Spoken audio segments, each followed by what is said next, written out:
中国不会真的在月球背面拿烟头烫外星人屁股了吧？自从中国的探月工程取得重大进展后，国内科技就迎来了爆发式发展。与此同时，还高调推出了令人匪夷所思的南天门计划。起初大家还以为南天门计划只是个玩笑，但从去年的珠海航展起，大家就开始意识到问题不对了。怎么南天门计划里的装备都开始慢慢出现了？而进入2025年之后，中国更是演都不演了，隔段时间就高调曝光一些新装备。尤其是在最近的长春航展上，南天门计划居然有单独的展馆。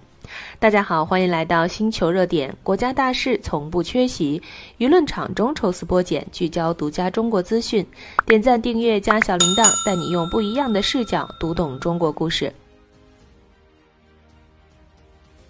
9月7日，美国国家利益杂志发表了一篇文章，文中提到了2024年珠海航展上中国展示的一款名为白帝的第6代战斗机模型，并煞有介事地分析了一番。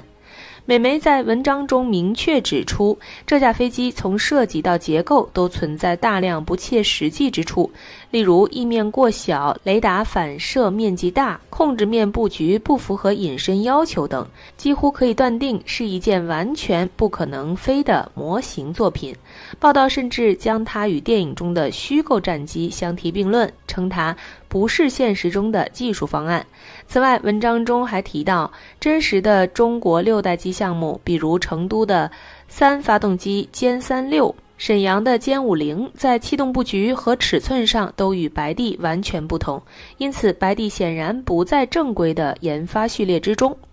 美媒说的头头是道，然而现实却狠狠打了他的脸。就在10几天后的长春航展上，白帝战机再次高调亮相，并且这次展示的是最新一代白帝乙型空天战机。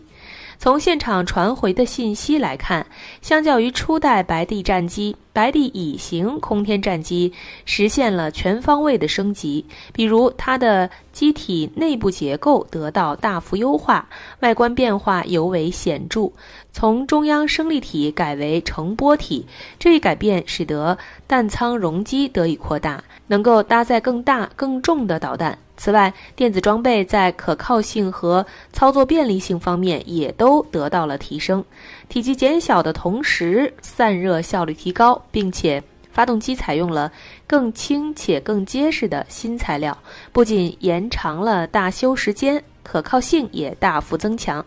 这下美媒是直接蒙圈了，不过还有嘴硬的表示这只是模型，中国不可能造出来的。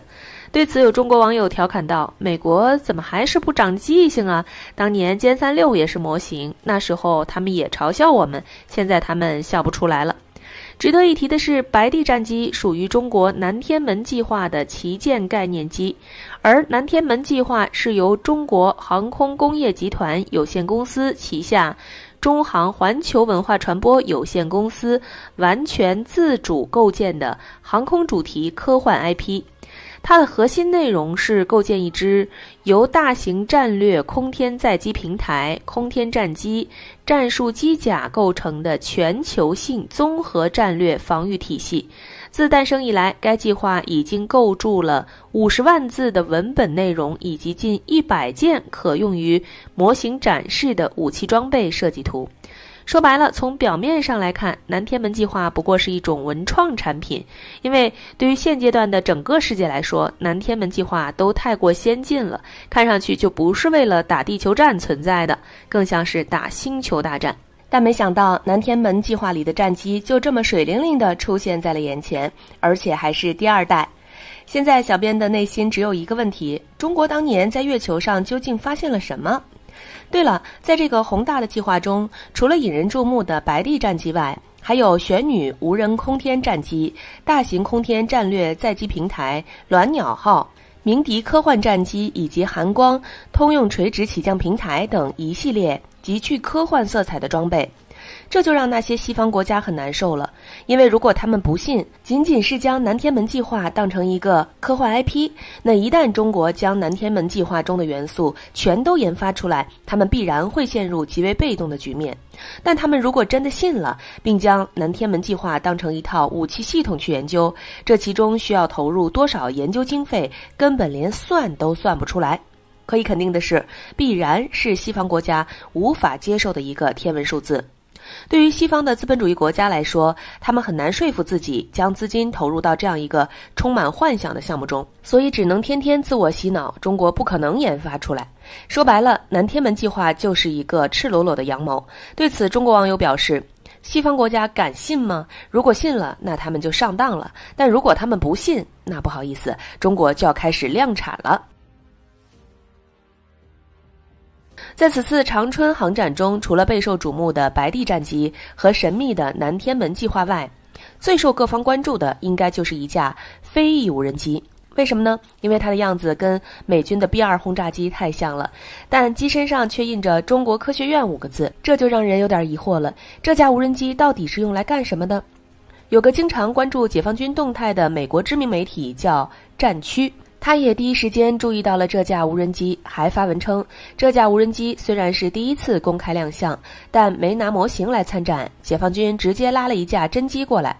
能证明这是真机的理由，就是它外部的细节做得特别精细，不像是模型该有的样子。而且提前去探展的人拍的照片也能证实战区说的是对的，从一个细节就能看出来是真机。这架中科院的无人机起落架上都装了防鼠筒。防鼠筒顾名思义就是用来防老鼠的地面装置，主要是防止老鼠顺着起落架钻进飞机里，咬坏里面的线路。要是只用来地面展示的模型，根本不用操心老鼠的问题，只有真机才需要考虑这事儿。结合现在能看到的信息来看，这架中科院的无人机大概率不是军方的项目，而是中科院自己牵头做的科研项目。为什么这么说呢？因为它是中科院研发的。中科院虽然有国内顶尖的科研能力，有条件设计出性能不错的飞翼无人机，但跟那些能造无人机的企业比起来，比如造彩虹系列的中航科技，造翼龙系列的中航成飞，中科院没有大规模生产无人机的能力，所以要是这是个军用项目，肯定不会用中国科学院的名头。那问题来了，中科院为什么要造这么一架飞翼无人机呢？从它的飞翼构型来看，这架无人机大概率是要去执行一些需要长时间飞行的空中科研任务，比如飞到远洋或者山区里监测大气数据。以前这类任务只有大型有人驾驶飞机能做，成本一直很高。可要是用普通无人机，又会遇到飞不远、飞不高的问题，最后拿到的数据也不准确。除此之外，还有些任务也需要无人机能长时间飞，比如遥感监测农作物的生长情况，做中继通信之类的。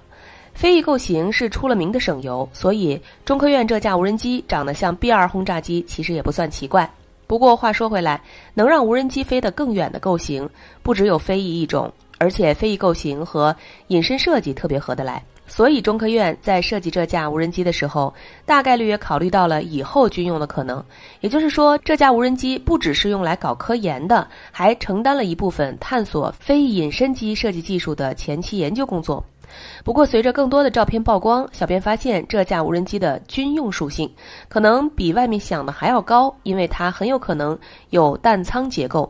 有照片拍到，在这架无人机的展位里还放着一架小巧的无人机，机翼是能折叠的，机身上印着中国科学院工程热物理研究所的字样。要是中科院这架飞翼无人机有弹舱，从尺寸上看，理论上是能装下这架折叠翼小无人机的。要知道，单纯用来搞科研的无人机根本不需要弹舱，更没必要能挂在小无人机，但中科院这架无人机可能两者都有。这也说明中科院设计它的目的没那么简单。中国现在既需要发展隐身无人机，也需要发展飞翼构型的隐身战略轰炸机。前一个需求已经有不少成果了，有的还在93阅兵上亮过相，但后一个需求目前还没看到实际的成果。在这种情况下，中国肯定要继续研究飞翼隐身机的相关技术。中科院作为国内最重要的科研机构，承担这样的任务也没什么奇怪的。现在中国的科技水平已经能和美国在不少领域平起平坐了，这也就意味着我们不能再像以前那样跟着美国人的路子走。在研发隐身战略轰炸机这件事儿上，我们得走出自己的路，但哪条路是对的，还得一步步摸索。所以在这个过程中，无论是中科院的这架无人机，还是其他单位研发的飞翼隐身无人机，其实都代表了各自不同的技术方向。指不定哪天能像6代机一样，一下子就冒出来2、3款，你说对吧？好了，今天的内容到这里就结束了。如果你喜欢小编的影片，还请大家多多点赞转发，让更多的人一起见证中国进步。关注我的频道，这样既能回顾往期视频，又不会错过之后的精彩内容。那我们下期节目不见不散。